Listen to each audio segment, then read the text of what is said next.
Back in 1997, a woman named Judy Smith would travel with her husband to a work conference in Philadelphia, Pennsylvania. Prior to getting on the plane, Judy discovered that she had forgotten her driver's license. Her husband boarded the plane and continued on to his work conference, while Judy made the trip back home to collect her ID. She would board a later flight and arrive in Philadelphia that evening. Judy would reconnect with her husband at the hotel, and the following day she went out sightseeing while her husband attended his work conference. Judy was supposed to meet back up with her husband at 5 p.m. But as 6:30 p.m. rolled around, her husband Jeff started to become worried. He didn't know it at the time, but he would never see his wife again. Months would go by before some answers in the case were found some 600 miles away. Those answers have done nothing but puzzle investigators for decades. This is the unsolved mystery of Judy Smith. Welcome to The Cellar.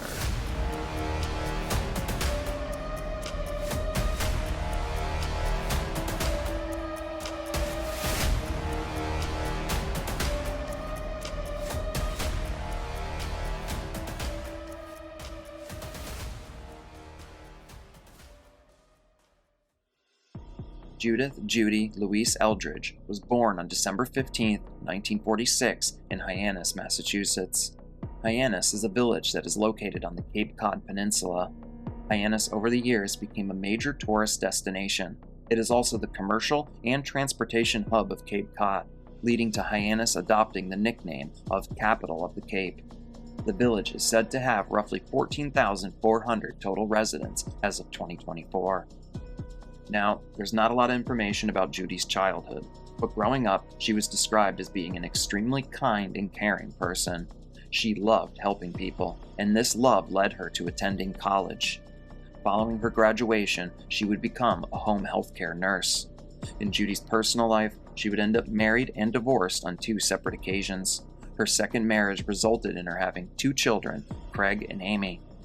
Following that second divorce, Judy was living and working in the Boston, Massachusetts area.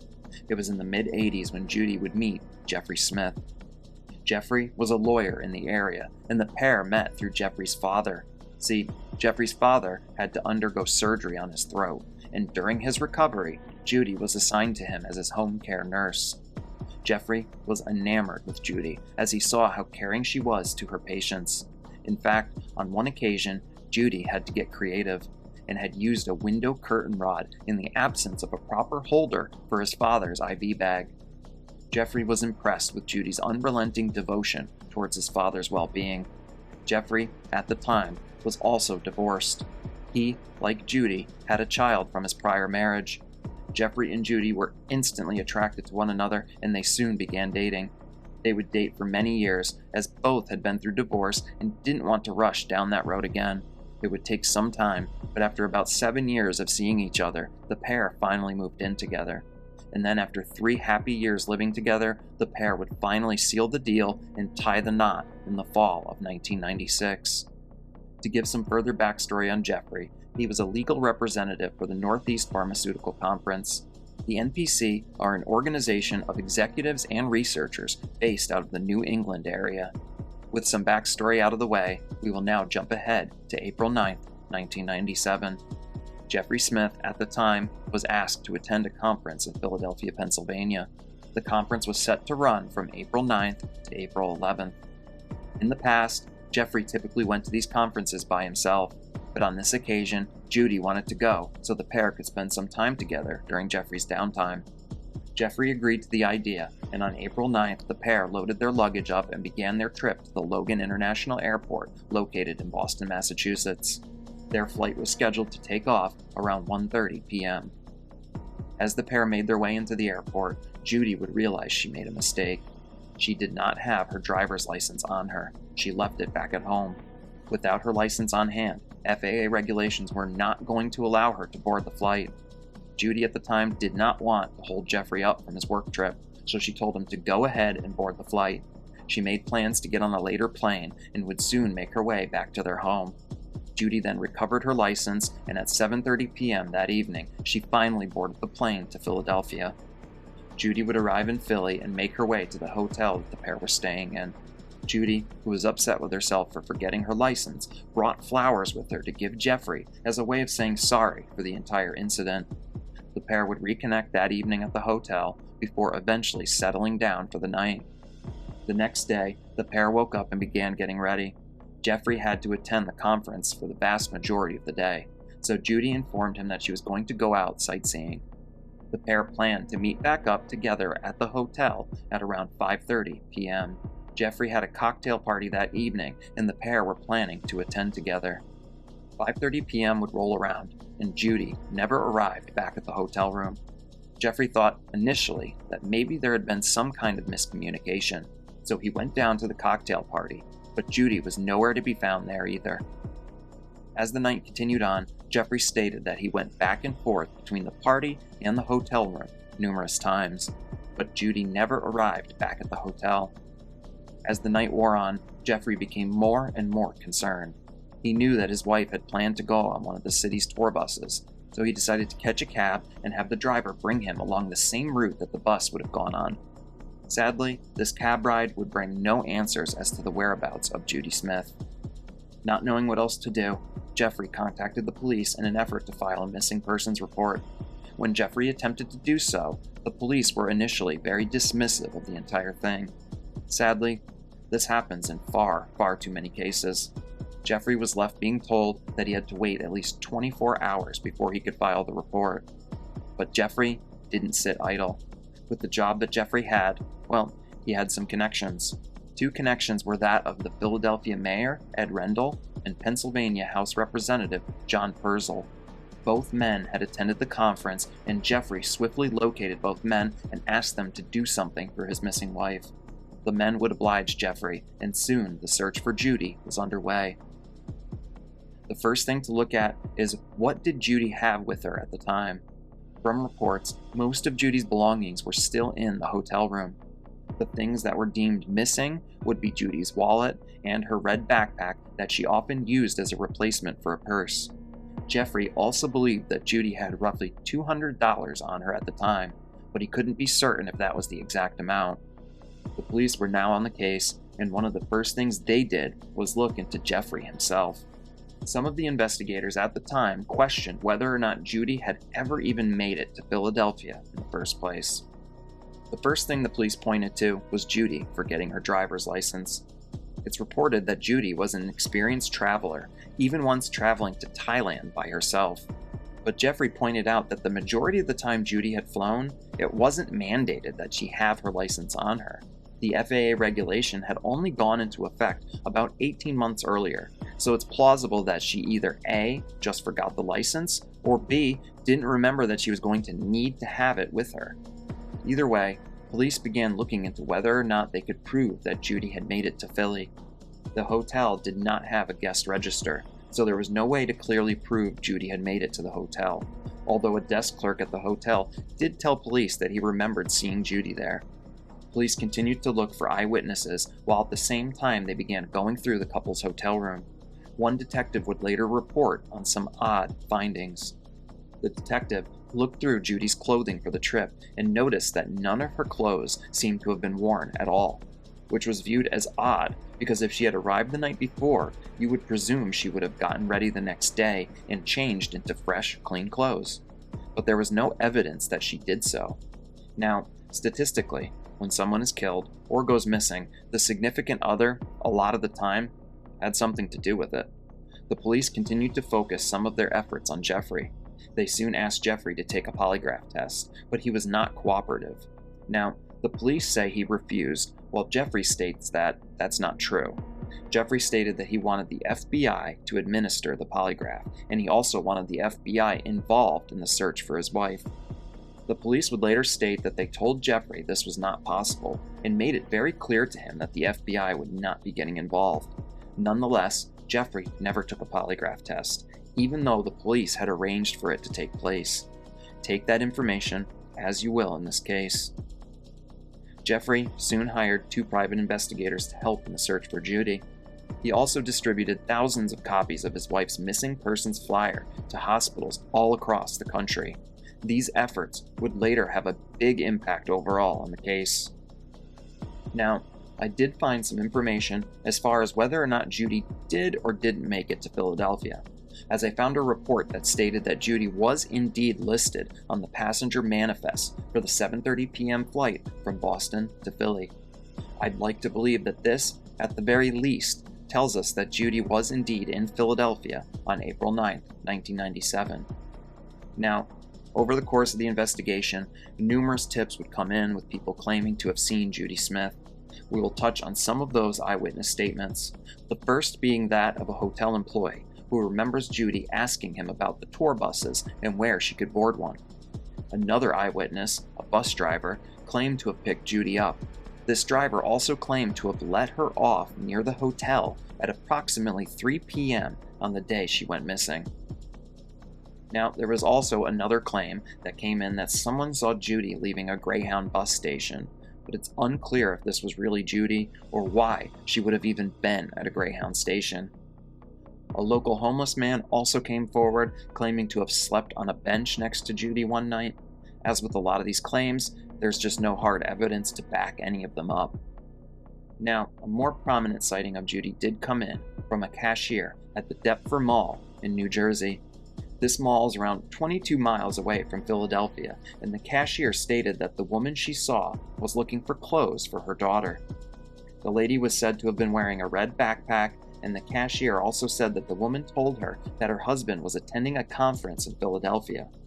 Now, this all sounds promising, but a confusing aspect of this claim is what happened when this woman tried to leave the store, as it's reported that the woman seemed to become confused as she tried to get a young girl in the store to leave with her, claiming that the girl was her daughter, when it was clear she was not.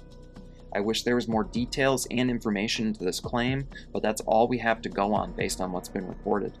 If this was indeed Judy, then perhaps she was suffering from some sort of mental distress. Even with these promising leads, the case soon grew cold over the course of the next few months. Police were left wondering if Jeffrey had anything to do with his wife's disappearance. At the same time, police also wondered if Judy had simply left under her own free will, perhaps having a midlife crisis of sorts. From all reports, Judy's disappearance took a toll on Jeffrey. He had to cut back on his work, and he was struggling day to day with his wife missing. Judy's daughter spoke very highly of her stepfather during this time. In fact, most of Judy's friends and family all had positive things to say about Jeffrey. The only person who wasn't in line with everyone else was Judy's friend, Carolyn Dickey. Carolyn was later quoted as saying, "At the time this happened, Jeff and Judy's marriage was very tenuous. I believe that something did happen that triggered her to want to have some time away from Jeff." If this is the truth, then where did Judy go? And why would Judy leave all her friends and family in the dark as to her whereabouts? Judy went missing in April of 1997, and 5 months would go by, and it didn't seem like the police were any closer to figuring out what happened to Judy Smith. But on September 7th of 1997, a father and son who were out deer hunting together in North Carolina's Pisgah National Forest would make a shocking discovery. The pair discovered human bones located near the Stony Fork picnic area, which runs along Chestnut Creek. This area is located around 9.3 miles or 15 kilometers away from Asheville, North Carolina. The police were soon contacted, and an investigation into the scene was underway. The bones were found scattered around a 300-foot or 91-meter area. It was presumed that wild animals had done this. In the center of said area, a shallow grave was ultimately discovered. In the shallow grave, a large amount of skeletal remains were recovered. The skeleton was still clothed at the time, and it was clear that there had been an effort to bury and conceal the body. The police collected the remains and also found some items in the area. They found a blue and black backpack, clothing, a wedding ring, a pair of sunglasses, and $167 in cash. Once everything was collected from the scene, a medical exam was performed on the remains. It was found that the victim was a Caucasian female between the age of 40 and 55 years old. It was also determined that whoever this was, they had indeed been killed months earlier. Cuts found on the clothes and bones indicated that this person had been stabbed to death. A horrible way to go. Now, typically when a body is found many states away, it can take a long time to identify this person. But as I stated before, Jeffrey had gone to great lengths in getting his wife's missing persons flyer all across the United States. This effort would end up paying off, as a doctor in North Carolina had heard about Judy's disappearance via one of Jeffrey's flyers. This doctor would soon call the police, and he suggested they look into the Judy Smith case. The police would reach out and obtain Judy's dental records, and they soon had answers. The body they had recovered was indeed that of Judy Smith. But with this discovery came more questions than answers. Where had Judy gotten the new clothing she was found to have been wearing when she died? This clothing in particular was deemed suitable for hiking, so was Judy in North Carolina to do some hiking? Also, why was she found with a completely different backpack, and where was Judy's red backpack?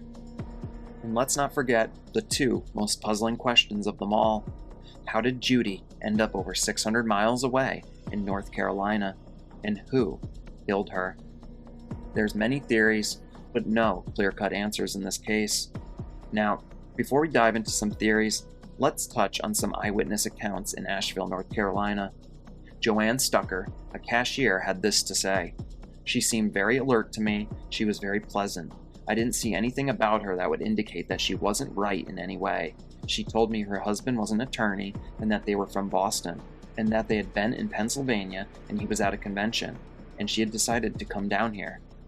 Another sighting was that of a deli owner who claimed to have seen a woman that looked like Judy drive up to her store in a gray sedan. This woman then entered and purchased $30 worth of sandwiches in a toy truck. If this was Judy, where did that car come from? And who was she purchasing sandwiches in a toy truck for? As you can see, if any of these sightings are credible, they just add more questions than answers in the end. The police would eventually determine that they did not think Jeffrey had anything to do with his wife's murder. Jeffrey was very overweight, and investigators don't believe he was physically capable of bringing Judy to the woods of North Carolina. Also, based on evidence found, Judy was dressed in clothes that were designed for hiking that area at that time of the year. In looking into this case, all signs point to the fact that Judy may have very well hiked willingly into the North Carolina wilderness. But why? Why did she take off from Philadelphia? Where did she initially go? How did she get to North Carolina? Did she know someone there?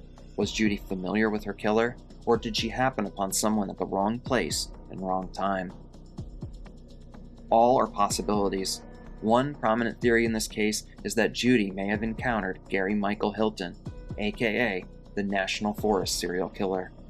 Now, Gary is known to have killed 4 people from 2007 to 2008 in the southern Appalachian Mountains.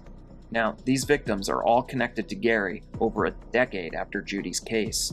But what people point to is one of Gary's victims, who was found tied to a tree not far from where Judy's body had been recovered a decade earlier.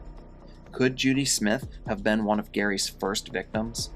It's not clear, but it's possible there are more victims of Gary Hilton out there yet to be discovered. So far, there's been no direct connection made, but it has left people wondering for decades.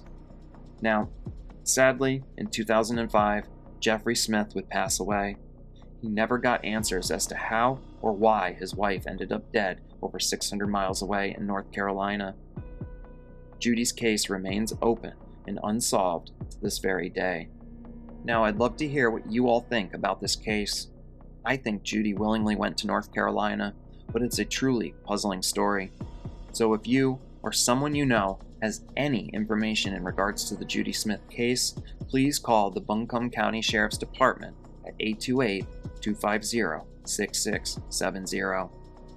As always, I'd like to end things by sending my deepest condolences to all of Judy Smith's friends and family. I truly do hope that answers and justice will one day be had for all.